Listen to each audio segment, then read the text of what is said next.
Bukod kay Jenilyn Mercado, nagkagulo rin sa social media ang mga fans ni Carla Abellana nang makitang wala ang aktres sa latest GMA Station ID na inilaunch last Friday. Marami ang nagtanong at nagtaka kung bakit hindi kasama si Carla sa GSID, gayong isang aktres sa homegrown artist ng Kapuso. Isa rin siya sa malaking artista ng network. Bukod pa nga sa loob ng 2 dekada nito sa showbiz ay nanatili siyang loyal sa GMA. Kung kay Jen ay lumutang agad ang kung anong-anong espekulasyon at marami ang naghinala na baka totoong lilipat na ng network ang Kapuso Ultimate Star. Kay Carla naman ay sana umano ay priority ng network ang loyal Kapuso gaya ni Carla.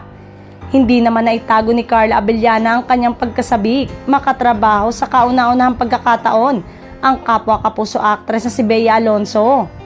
Nakatakdang bumida si Carla at Bea sa upcoming Kapuso primetime series na Widow's War.